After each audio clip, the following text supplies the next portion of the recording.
Baylor volleyball was preseason pick number 2 in the Big 12, and I will go over their schedule in a moment. But first, I wanted to explain the preseason poll. Texas is obviously number 1 with 8 first place votes. Baylor only had 1 first place vote, granted. Number 3 was Iowa State. Kansas is 4th. Texas Tech 5th. Kansas State 6th. TCU 7th. West Virginia 8th. Oklahoma at number 9. Granted, Oklahoma State doesn't have volleyball. But I will say, it will be interesting how good this team is this year for Baylor because, first of all, after their green and gold game, as well as the exhibition game against Texas A&M, both in Waco, by the way, the first three games for them are against quality opponents and NCAA tournament opponents. Minnesota, that was a team that was an Elite 8 team last year and defeated Baylor 3-2 last year. So that's revenge could be on their mind, but I know Baylor volleyball lost 11 seniors last year.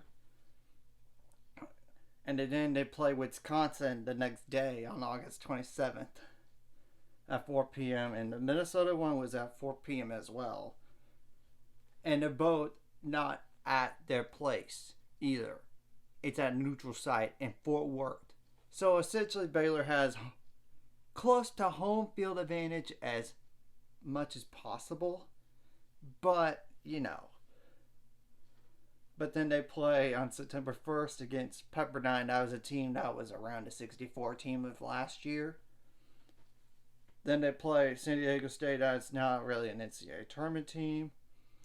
September 2nd. But September 3rd is University of California, Santa Barbara. That was not an NCAA tournament team, I believe. Colorado State as well on September 8th. For sure, Arizona State is not an NCAA tournament team on September 10th. Colorado State's the first home one at 6 p.m. And September 10th, by the way, is at 11:30. But then they play Evansville at 7 o'clock that same day on September 10th. Then September 13th, they play North Texas. That's not an NCAA tournament team. Tulsa, September 15th at 6 p.m. So they really have a lot of matches within a few days here. Then Sam Houston at September 16th at noon. But then they also play McNeese State September 16th at 7 p.m. So they have a lot of matches at that time frame, as you could tell. Then they play McNeese State September 16th. Oh, wait a minute. I already discussed them. TCU, I don't have to worry, on September 21st at 7 p.m. in Waco, mind you. But then a week later, they finally get a break after that crazy how many matches in a row within a certain amount of days. They had to play Iowa State in Ames, which we know Iowa State's up there in the Big 12 this year. That was an NCAA tournament team from last year. Kansas, October 1st at Kansas, to be announced on the time. October 5th against Oklahoma at 7 p.m. West Virginia and Morgantown, October 8th at noon. Rice, that's a team that's an NCAA tournament team as the last non-con match at 6 p.m. And that's a team that has defeated Texas in the past, but not necessarily last year. But then they finally get there. Really, a big test in Texas and Waco, October 15th at 2 p.m. To me, this is going to be very, very hard to beat Texas. And they do have Avery Skinner's sister. Avery Skinner was a player last year. Her sister is at Texas now. So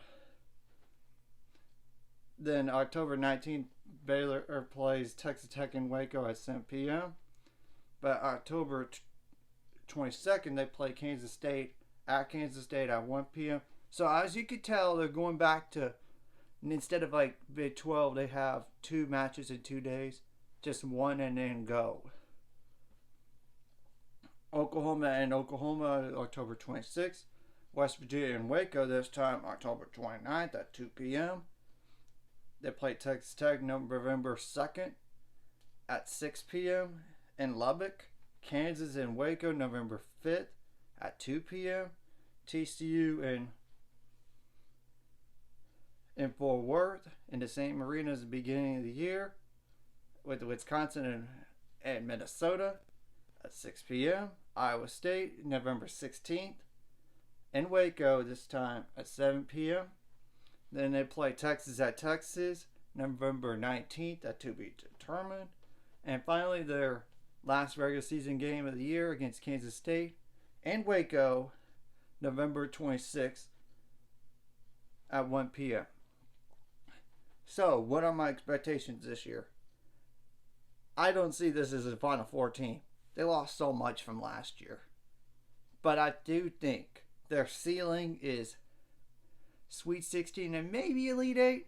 But that, for sure, this team should be an NCAA tournament team. They don't have a lot of seniors, but they have a lot of talented players on their roster still.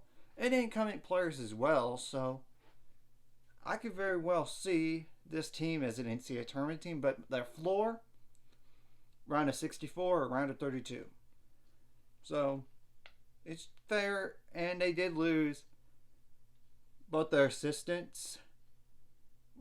Like their associate head coach is now at TCU as a first-year head coach, and another assistant is now at SMU.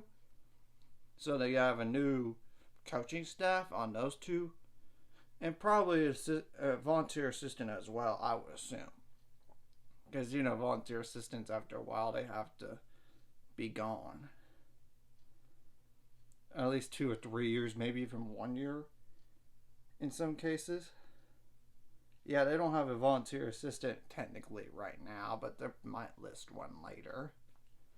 So, anyways, if you like this content, hit a like and subscribe. I see you guys later. Let's give me up to 400 subscribers or more by the end of this year.